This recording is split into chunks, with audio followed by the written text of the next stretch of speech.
invito a abrir la Biblia, por favor, ahí en Romanos capítulo número 3. Para quienes hoy nos están visitando, les quiero decir que una de las costumbres que tenemos en la iglesia es el poder predicar la Biblia versículo por versículo. Hemos iniciado el estudio o la predicación de la carta a los romanos escrita por el apóstol Pablo y ahora estamos en el capítulo número 3. Hoy vamos a considerar los versículos 25 hasta el versículo 31 de Romanos capítulo número 3. Y para que usted se sienta familiarizado y no se sienta fuera de contexto en lo que hoy les voy a estar compartiendo, les quiero dar como antecedente lo que nosotros hemos visto en la carta a los romanos. Nosotros hemos explicado en mensajes anteriores que la carta a los romanos tiene dos partes, una parte que se conoce como la doctrinal y otra parte que se conoce como la parte práctica. En la parte doctrinal, pues el apóstol Pablo enseña algunas de las doctrinas fundamentales de la vida cristiana y en la práctica nos dice cómo nosotros podemos vivir estas doctrinas que nos enseña. Nosotros estamos en la parte doctrinal y en la parte doctrinal lo que hemos visto en el capítulo 1 y capítulo número 2 es que el apóstol Pablo, luego de saludar a la iglesia a la que está enviando esta carta y de comunicarles que tiene el deseo de irles a visitar para comunicarles algún don espiritual, inmediatamente el apóstol Pablo empieza a hablar acerca de una doctrina y es la doctrina de la culpabilidad universal del hombre. Y empieza por decir que aquellas personas que no son judías, que han estado apartadas de la ley mosaica, ellos son culpables delante de Dios porque no han hecho lo bueno delante de Dios. Luego empieza a señalar a un grupo de moralistas y les dice a los moralistas: ustedes, aunque ciertamente juzgan a los gentiles porque piensan que son mejores, ustedes también están apartados de Dios. Y luego habla del grupo de los judíos y a los judíos también les dice: no crean que por su herencia, por su historia, por su nombre, por sus tradiciones o por su circuncisión, ustedes son pueblo de Dios, ustedes también están apartados de Dios. Así es que luego de que el apóstol Pablo describe esto en el capítulo 1 y 2 y todavía en parte del capítulo número 3, luego el apóstol Pablo va a tratar de responder a qué es lo que nosotros podemos hacer, ya que se nos ha dado a comunicar que somos culpables y que estamos alejados de Dios. Y la semana pasada iniciábamos contestando a la pregunta: ¿y ahora qué? Si nosotros somos pecadores, si nosotros estamos alejados de Dios, ¿qué es lo que Dios hizo para resolver ese problema o para dar solución a ello? Y contestábamos nosotros en los versículos anteriores que nosotros estábamos leyendo y que estábamos predicando, que Dios decidió entonces levantar una justicia para nosotros. Y esta justicia apartada de la ley o del legalismo, una justicia que ya estaba anunciada a través de la ley y de los profetas, una justicia que era por medio de la fe a todo aquel que creyera, y una justicia que estaba fundada o que estaba fundamentada en una redención o un pago que Dios había hecho para que nosotros tuviésemos esta justicia, y este pago se había dado a través de la sangre de Cristo o a través de la muerte de Jesús. Pero ahora el apóstol Pablo seguirá en esta otra sección contestando a la misma pregunta: ¿y ahora qué? Bueno, acabamos de decir que Dios ya hizo lo que necesitaba hacer para que nosotros, que estábamos alejados de Dios, pudiéramos estar cerca de Él. Pero ahora el apóstol Pablo, en los versículos 25 al 31, va a decir o va a manifestar 4 cosas que se expresan acerca de Dios por lo que Dios hizo. Si Dios nos salvó por su justicia, si Dios nos perdonó, si Dios nos acercó a Él, hay algo que dice de Él el que Dios haya hecho esto. Y hay 4 cosas que el apóstol Pablo ahora nos va a decir, que revela de Dios el hecho de que Dios nos haya salvado a pesar de que nosotros estábamos apartados de Él. Y podemos leer a partir del versículo 25, quiero que me acompañen la lectura, capítulo número 3, versículo 25, podemos leer lo siguiente: a quien Dios puso como propiciación por medio de la fe en su sangre, para manifestar su justicia a causa de haber pasado por alto en su paciencia los pecados pasados, con la mira de manifestar en este tiempo su justicia, a fin de que Él sea el justo y el que justifica al que es de la fe de Jesús. ¿Dónde pues está la jactancia? Queda excluida. ¿Por cuál ley? ¿Por la de las obras? No, sino por la ley de la fe. Concluimos pues que el hombre es justificado por fe sin las obras de la ley. ¿Es Dios solamente Dios de los judíos? No, es también Dios de los gentiles, ciertamente también de los gentiles, porque Dios es uno, y Él justificará por la fe a los de la circuncisión y por medio de la fe a los de la incircuncisión. Luego por la fe invalidamos la ley, en ninguna manera, sino que confirmamos la ley. Estos versículos que acabo yo de leer, cuando uno los lee, parecen bastante complicados. Cuando uno se acerca a ellos, pues parece que no encuentra mucho sentido a lo que estos versículos están diciendo. Pero si nosotros ponemos atención, estos versículos, como les decía hace un momento, tienen la intención de revelarnos algo acerca del carácter de Dios. Lo primero que nos revelan estos versículos es acerca de que al Dios habernos salvados, entonces se revela su justicia. Fíjense cómo en los versículos, particularmente en el 26, dice que Dios fue propiciación por medio de la fe, pero dice el 26, con la mira de manifestar en este tiempo su justicia. Es decir, Dios nos salvó porque Él quería expresar y quería comunicar que Él era justo.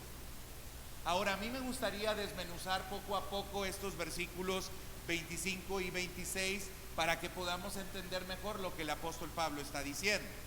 Primeramente nos dice que Dios puso como propiciación a Jesús por medio de la fe. Y cuando escuchamos esta palabra de propiciación, pues a lo mejor nos puede sonar un tanto extraña o lejana a nosotros. ¿Qué es esto de que Dios puso a Jesús por propiciación nuestra? Bueno, la propiciación no era otra cosa más que un sacrificio que se hacía en sustitución por alguna falta que se había cometido.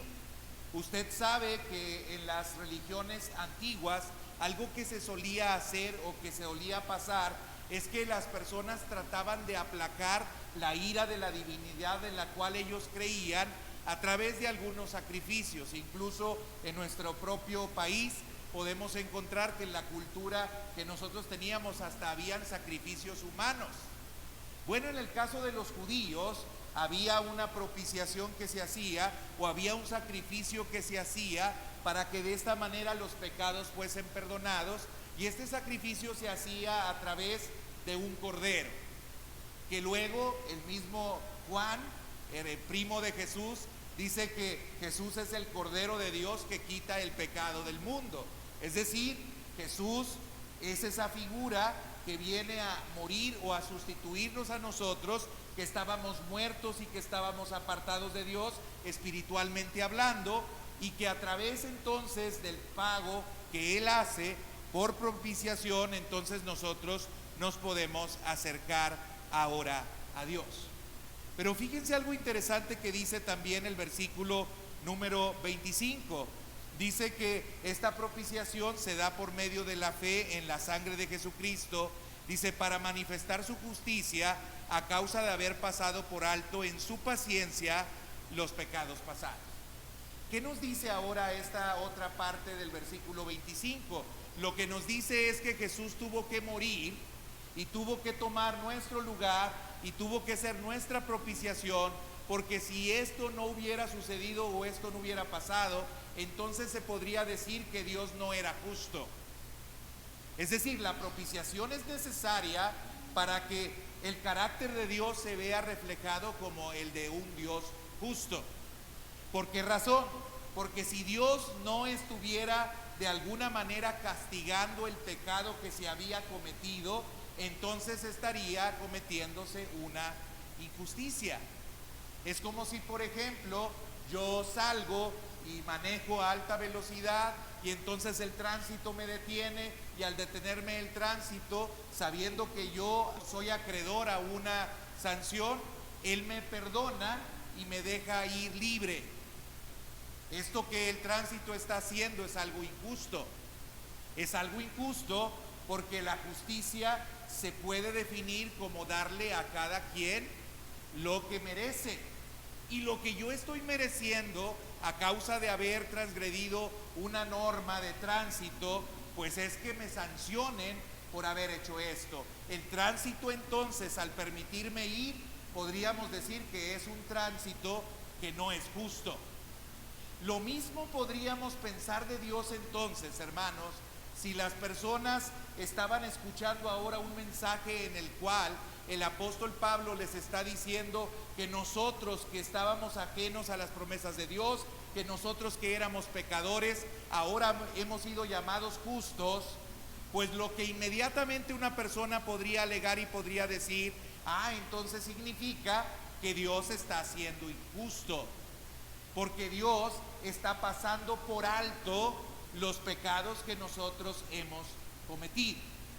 Por eso el apóstol Pablo en el versículo 25 ahora está diciendo que Dios pasó los pecados pasados, los pasó por alto, pero ahora en este tiempo, dice el versículo 25, fue necesario que Jesús muriera para que entonces Dios pudiera manifestarse y pudiera expresarse como un Dios justo.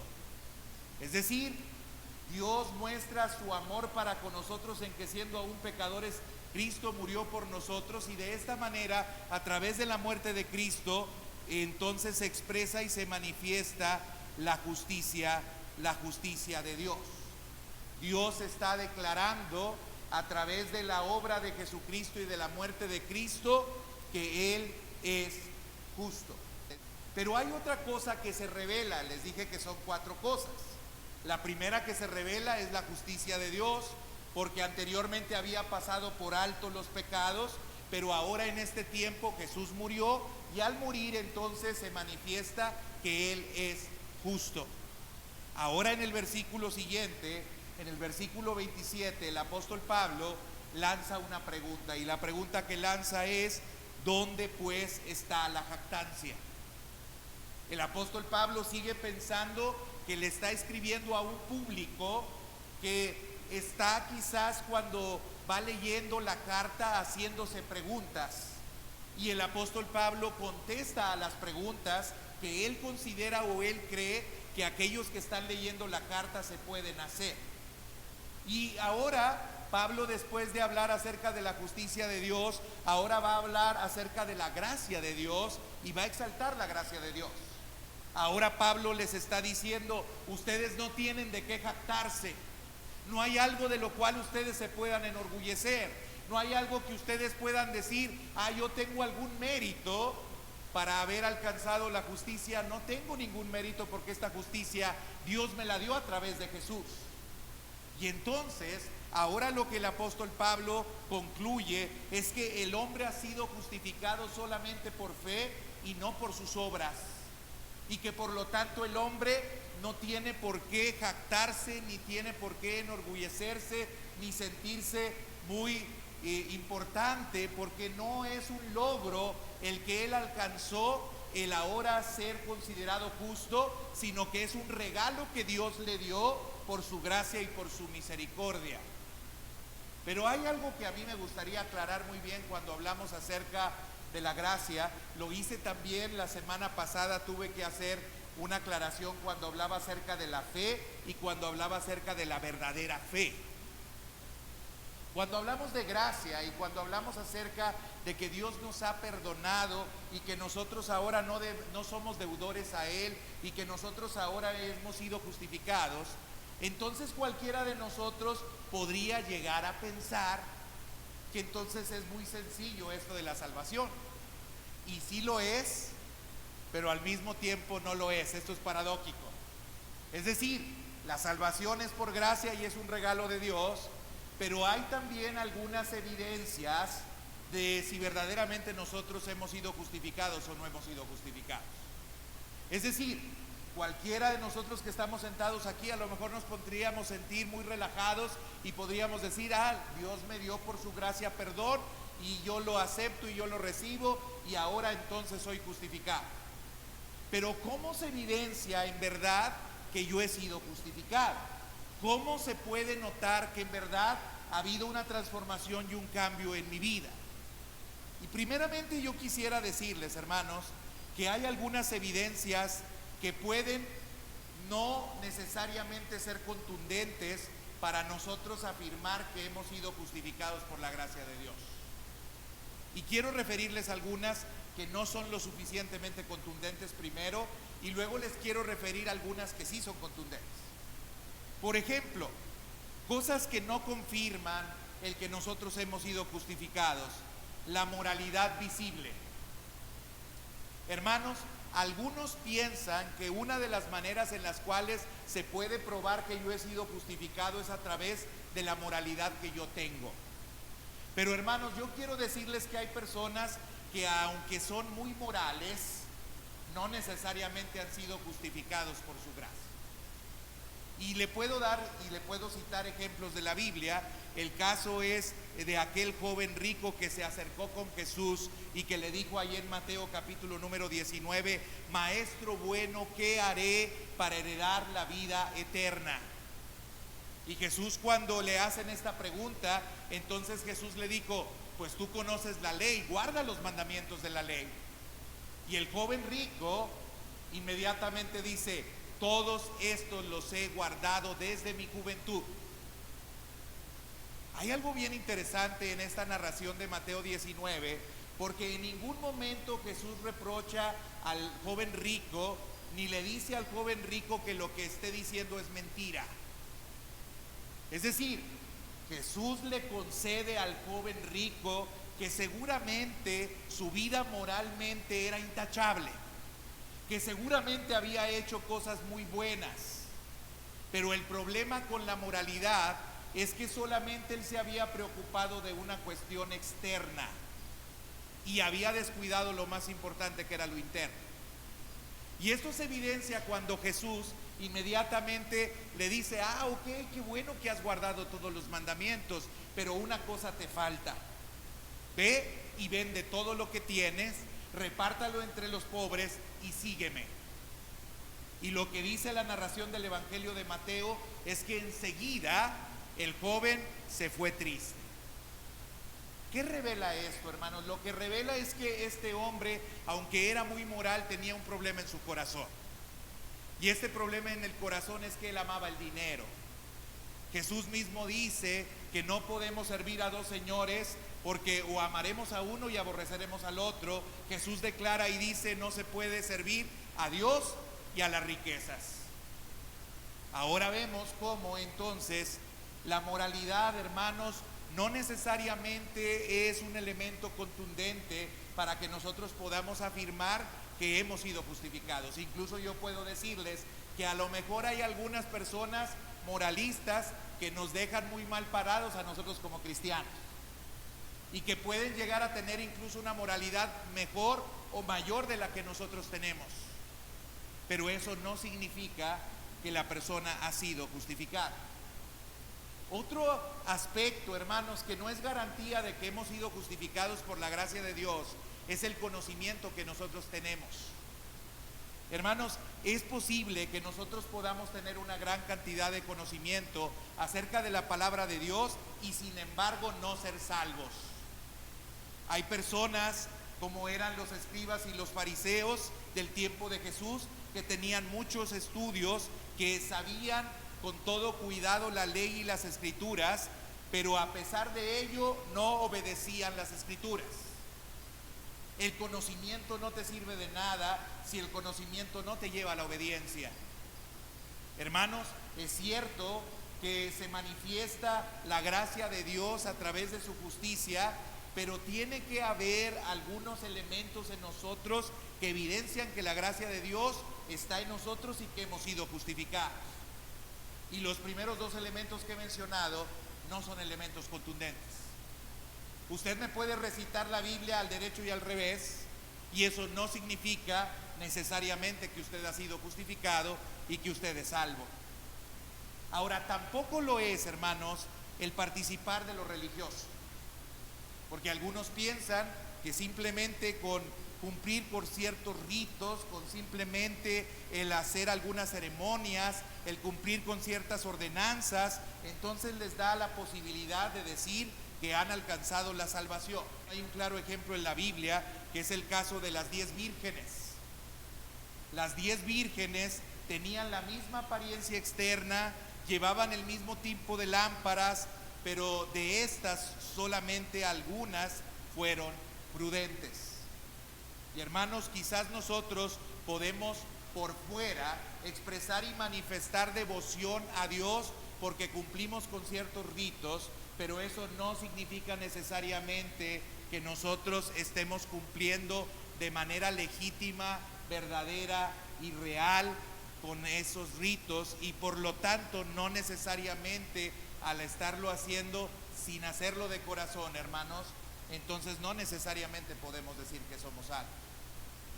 Jesús, hermanos, reprochó mucho a los religiosos de su época y les dijo que de nada servía todo lo que ellos hacían, porque por dentro ellos estaban llenos de muerte. De nada sirve, hermanos, solamente participar de lo religioso. Incluso, hermano, tampoco es garantía el ministerio activo. A lo mejor alguno de usted puede pensar, yo sí he sido justificado por la gracia de Cristo y ahora soy salvo. ¿Por qué? Porque participo de un ministerio. El mismo Jesús habló en Mateo 7, 21 al 23, que no todo el que le decía Señor, Señor entraría en el reino de los cielos, sino todo aquel que hiciera la voluntad de su Padre. Incluso algunos dirían, Señor, en tu nombre profetizamos, en tu nombre echamos fuera demonios, pero que Dios mismo en el juicio les diría, nunca os conocí, apartaos de mí, hacedores de maldad. Incluso ni el ministerio, ni incluso ni el servicio es una prueba irrefutable de la fe salvadora. Y esto, hermanos, le puedo citar otro ejemplo. El mejor ejemplo es Judas. Incluso Judas recibe el nombre de apóstol. Judas fue un apóstol. Y Judas caminó con Jesús. Y Judas sirvió juntamente con Jesús. Y Judas tuvo una función dentro del grupo de Jesús y no una función menor.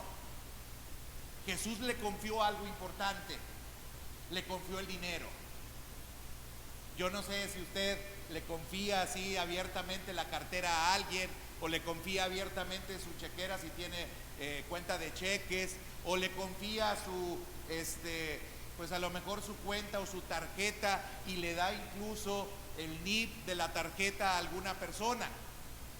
Pero si usted lo hace, seguramente usted tiene mucha confianza en esa persona. Pues Jesús hizo eso con Judas, y a pesar de eso Judas no necesariamente era una persona creyente.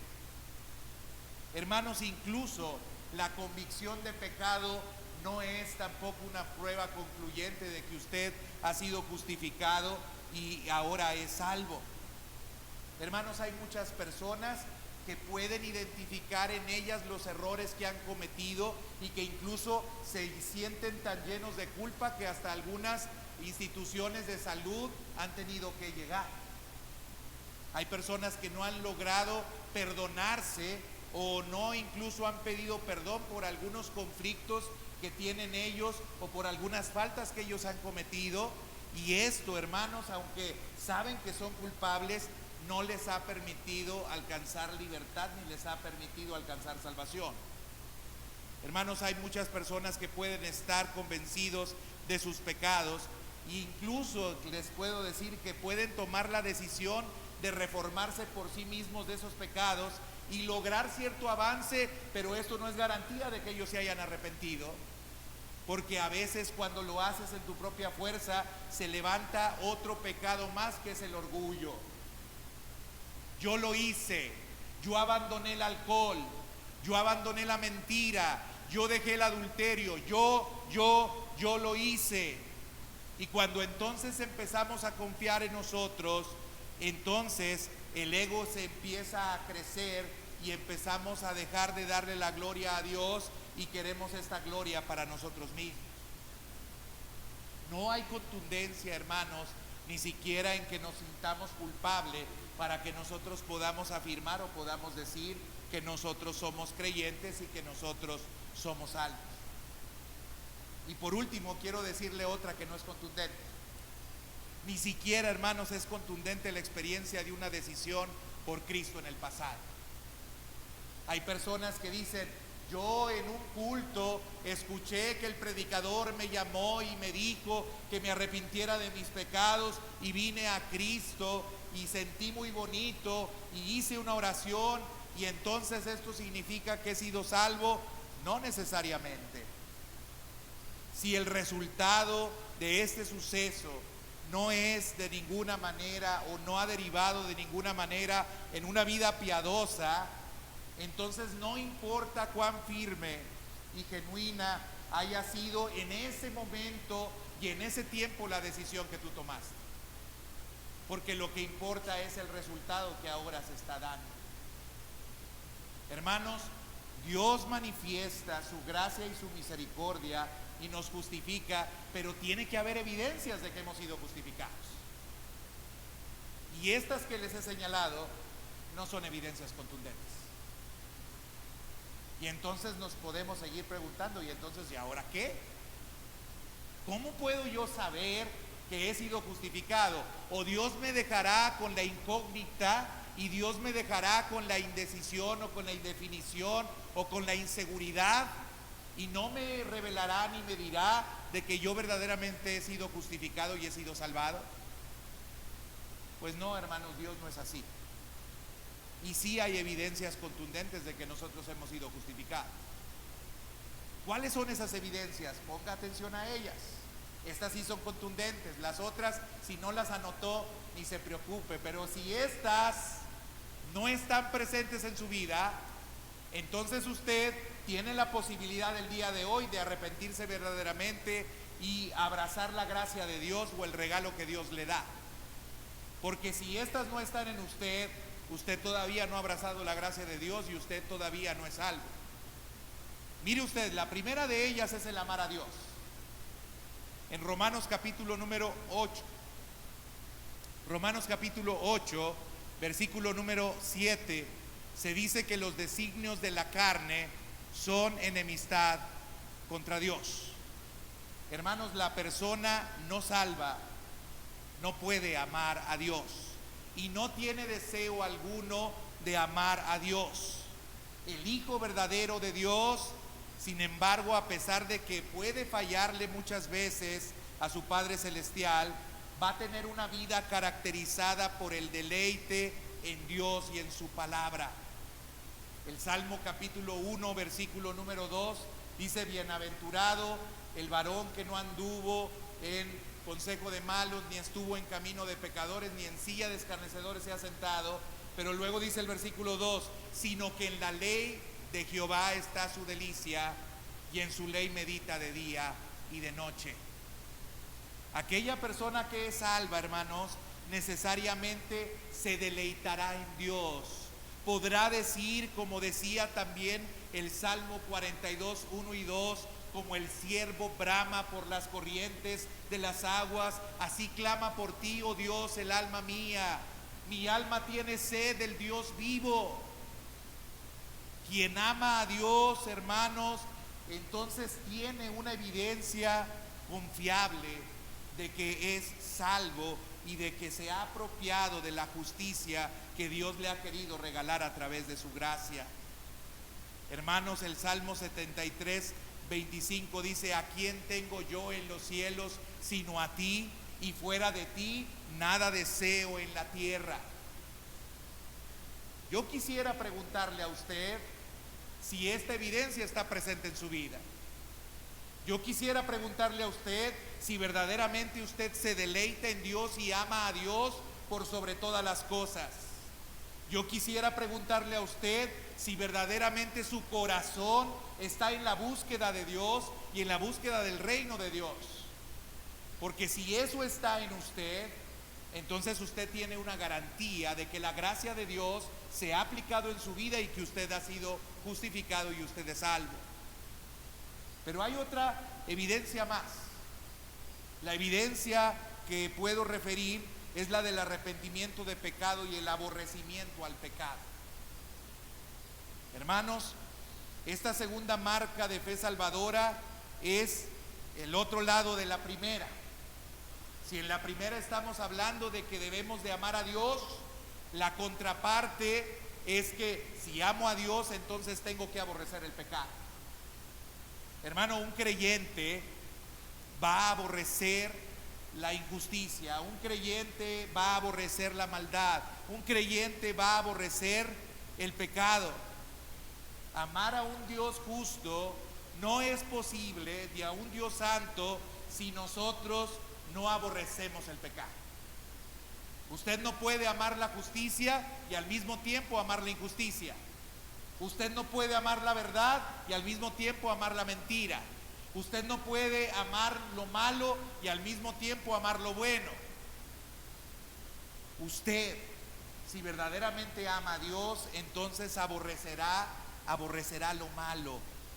Y esta es una evidencia de que ha sido verdaderamente salvado.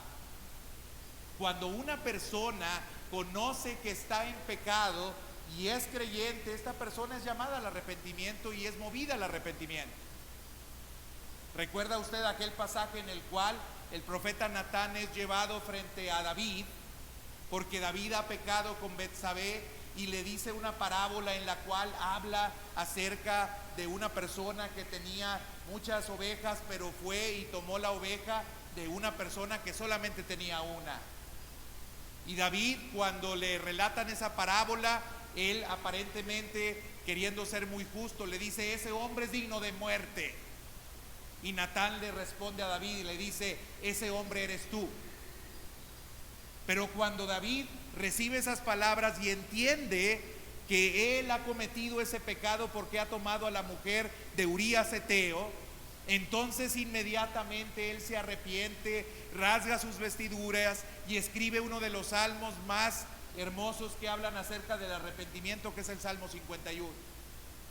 Y ahí en el Salmo 51, David entonces empieza a expresar: ten piedad de mí, oh Dios, conforme a la multitud de tus piedades, borra mis rebeliones, porque yo he pecado, porque he hecho lo malo delante de tus ojos. Este hombre reconoce inmediatamente que ha hecho lo malo. Un creyente, hermano, puede quizás caer en pecado, pero algo que debe de saber es que el creyente, cuando identifica que ha caído en pecado, inmediatamente enmienda y se arrepiente. No podemos pensar que es un creyente aquel que permanece en el pecado o que vive en el pecado. La carta de Juan es clara también en decir esto, cuando señala y cuando dice que el que practica el pecado es del diablo. Y es algo muy diferente la práctica del pecado que pecar. Por ejemplo, yo podría decirle que yo soy corredor. No sé si me lo va a creer. Yo soy corredor. ¿Por qué? Porque ayer corrí 100 metros. Bueno, eso no me hace corredor. Pero si yo practicara las carreras, entonces sí sería un corredor. Lo mismo pasa con el pecado. El pecado en el creyente, ¿puede haber pecado en el creyente? Sí, pero no puede ser una práctica cotidiana. Cuando es una práctica cotidiana, entonces no hemos realmente recibido la justicia de Dios, ni nos hemos arrepentido de nuestros pecados. ¿Cuál es otra garantía, hermanos, de que somos hijos de Dios? La humildad genuina. Una persona no puede ser salva mientras confía en sí misma y se exalte a sí misma. La salvación, hermanos, empieza por confesar la pobreza espiritual. Jesús en el Sermón del Monte declaró: bienaventurados los pobres en espíritu, porque de ellos es el reino de los cielos. Si usted viene a la iglesia y viene pensando que ni Dios lo merece, que le está haciendo un favor a Dios al presentarse a la iglesia, si viene con cierto hastío, si viene con cierto cansancio, si viene así con un ánimo de, yo pues la verdad no necesito ni estar aquí, entonces preocúpese, hermano, porque entonces eso significa que usted no es salvo. Quien viene a Dios tiene que presentarse con el entendimiento de que tiene necesidad espiritual, que es pobre espiritualmente, que necesita la gracia de Dios y que necesita la intervención de Dios para estar bien con Él. Quien es pobre espiritual es una persona que tiene una evidencia clara de que ha sido salvado. ¿Se acuerda usted de aquella parábola que refiere también Jesús del publicano y del fariseo? Y él habla acerca de quién verdaderamente fue justificado, y el que fue justificado fue el que ni siquiera levantaba los ojos y que solamente se golpeaba en el pecho y que solamente decía: Señor, ten piedad de mí, que soy un hombre pecador. Quien verdaderamente ha recibido la justicia de Dios es el que es humilde, genuino y reconoce cuál es su condición espiritual. Otra evidencia, hermanos, es la devoción a la gloria de Dios, lo cual se relaciona mucho con el amor de Dios y con el arrepentimiento del pecado. El creyente verdadero, hermanos, está dispuesto a decir como Pablo: mi anhelo y mi esperanza es que en nada seré avergonzado, antes bien, con toda confianza como siempre, ahora también será magnificado Cristo en mi cuerpo, o por vida o por muerte. Lo que más le interesa a aquel que es cristiano es que se refleje siempre la gloria de Dios a través de todas las acciones que lleva a cabo. Que los demás vean a Cristo y vean a Dios a través de nosotros. Pero eso, si ni siquiera es una preocupación para ti, entonces deberías de dudar si verdaderamente Cristo está en tu vida y en tu corazón. Si vas a la escuela y vives como todos, muchachos, los demás muchachos viven, pues entonces tendrías que dudar que verdaderamente has sido justificados, porque tú deberías de ir a esa escuela para dar gloria a Dios. Deberías de ir a ese lugar para que los demás puedan ver lo magnífico y lo poderoso que es Dios. Deberías de presentarte en cualquier lugar para que los demás se dieran cuenta de que la luz está en ti y ahora tú te has convertido también en la luz del mundo, porque Jesucristo irradia su luz a través de nosotros. Pero si eso no es una preocupación, el dar gloria a Dios, entonces podrías dudar de que verdaderamente has sido justificado. Y hay otro elemento más, hermanos, que nos debiera de hacer temer y de verdaderamente acercarnos a Dios, porque es una prueba en la cual algunos van a quedar bastante evidenciados, y esto tiene que ver con la oración. Hermano, quien ha sido justificado constantemente clama, como lo decía el apóstol Pablo en Gálatas 4:6, Abba Padre. Nuestro espíritu busca estar en conexión con Dios. Nuestro espíritu busca relacionarse con Dios. Y quien no busca esa relación continuamente ni permanentemente, entonces no puede decir que tiene una relación con Él. La oración también es una evidencia, hermanos. El corazón de un cristiano genuino no puede dejar de clamar a Dios. El corazón de un cristiano genuino no puede dejar de buscar a Dios, a su Padre Celestial, y presentarse delante de su Padre Celestial y presentarle a su Padre Celestial todo lo que hay en su corazón y las necesidades que en él hay. No hay relación con Dios y no hay oración. Y esa es una evidencia también, hermanos, de que nosotros no estamos relacionados ni conectados con Cristo. Hay otra evidencia más. la evidencia del amor abnegado, no solamente hacia Dios, que es la primera marca, sino también hacia otras personas.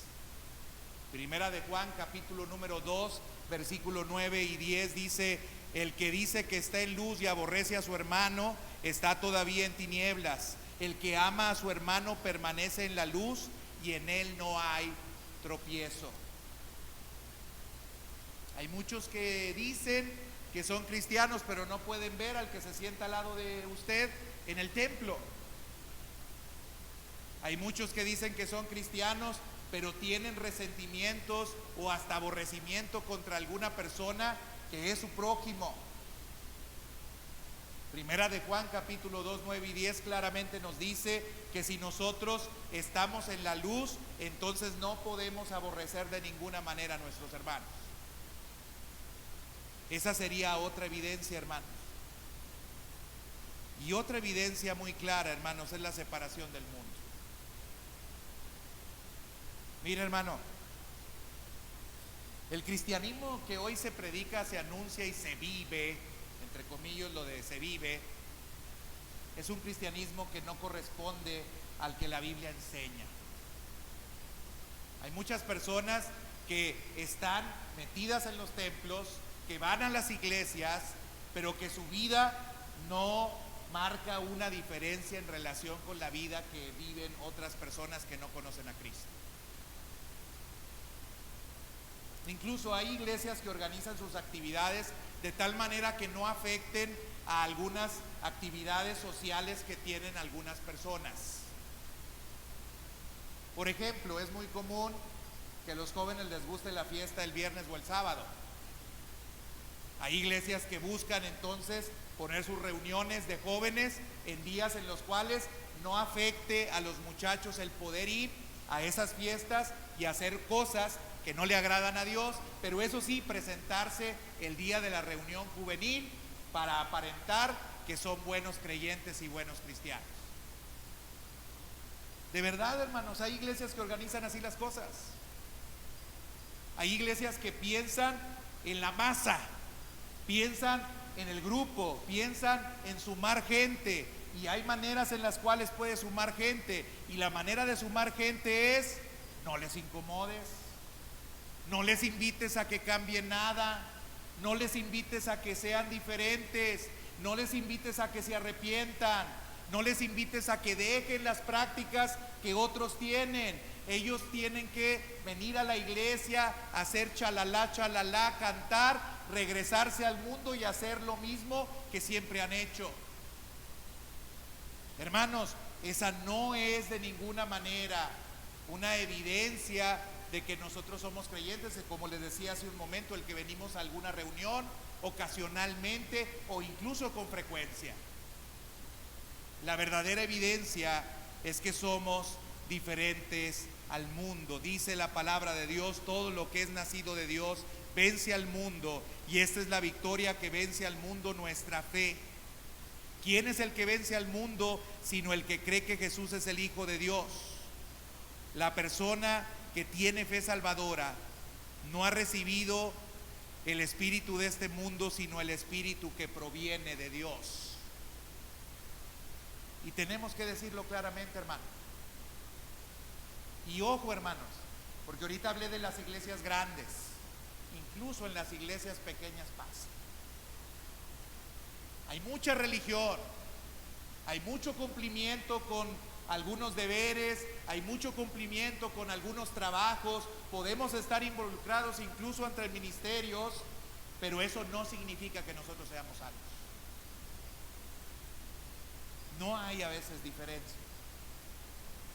La Biblia dice: por sus frutos los conoceréis. El buen árbol da buen fruto, el mal árbol da mal fruto, hermanos. Y tenemos que ser claros en decirlo. Una evidencia de que la gracia de Dios está en nuestras vidas y de que hemos sido justificados es una vida obediente. Decía Juan: si guardamos sus mandamientos. El que dice yo le conozco y no guarda sus mandamientos, el tal es mentiroso y la verdad no está en él. Pero el que guarda su palabra, en este verdaderamente el amor de Dios se ha perfeccionado, en esto sabemos que estamos en Él, si guardamos sus mandamientos. Primera de Juan, capítulo 2, versículos 3 al versículo número 5. La obediencia, hermanos. Es muy fácil decir: la justicia de Dios se me dio a mí a través de la gracia, no tengo nada de qué jactarme. Pero sí hay formas en las cuales se tiene que evidenciar que la justicia de Dios nos ha sido imputada y nos ha sido dada. ¿No hay jactancia? No hay. Porque no lo vamos a lograr nosotros ni lo vamos a hacer nosotros, lo va a hacer Dios a través del Espíritu Santo. La justicia de Dios va a obrar en nosotros para que podamos tener esta clase de testimonio. Pero mientras no tengamos esta clase de testimonios, hermanos, entonces no podemos descansar ni podemos estar confiados de que la gracia de Dios está en nosotros. Me voy a detener allí. Había otras dos cosas que se manifiestan en el texto que tienen que ver precisamente con el carácter de Dios. Solamente referí hoy dos de los cuatro que quería mencionar. El primero de ellos, hablé acerca de cómo se manifiesta la justicia de Dios a través de lo que Dios hizo, pero ahora hablé acerca de cómo también se exalta la gracia de Dios, pero la gracia de Dios se puede expresar a través de algunas evidencias mostradas en nuestra vida. Ahí me quiero detener. La próxima semana, si Dios nos permite, agotaré lo que me falta del mensaje o del sermón. Pero yo sí quiero invitarles, hermanos, que luego de lo que los he compartido, realmente usted piense si la gracia y la justicia de Dios están en su vida. Yo le dije desde que empecé la carta a los romanos, le voy a predicar una y otra vez el Evangelio. ¿Y sabe por qué? Porque me quiero cerciorar de que usted esté seguro de que ha sido salvo. Me quiero cerciorar de que cada una de las personas que vienen a esta iglesia estén verdaderamente seguros de su salvación. Hermano, de nada me sirve tener a un grupo de religiosos que vienen los domingos, pero que no se han encontrado con Dios ni han sido transformados por el poder de Dios. De nada sirve, hermanos. El trabajo incluso que yo haga es estéril. Podría llenar la iglesia, pero si esas personas no se han encontrado con Cristo y no le han reconocido a Él como su Señor y su Salvador, hermanos, entonces estamos perdiendo el tiempo. De nada sirve, hermanos. Y no puedo entonces gloriarme absolutamente de nada.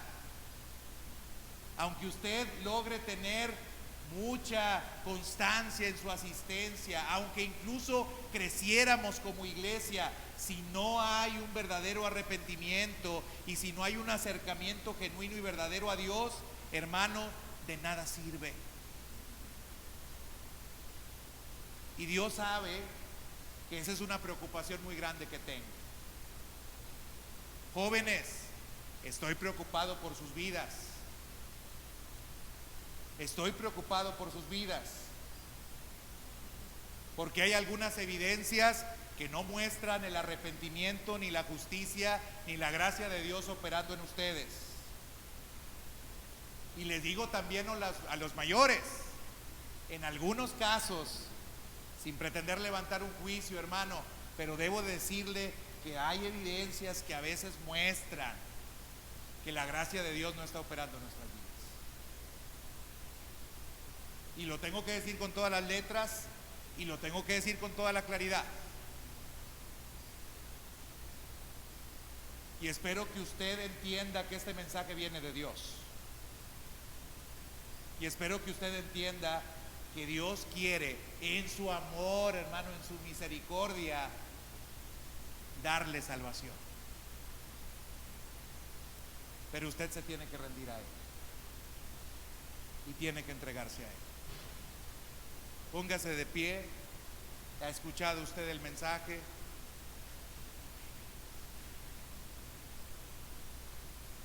Y vamos a pedirle al Señor, cada quien, como se lo he venido diciendo, internamente,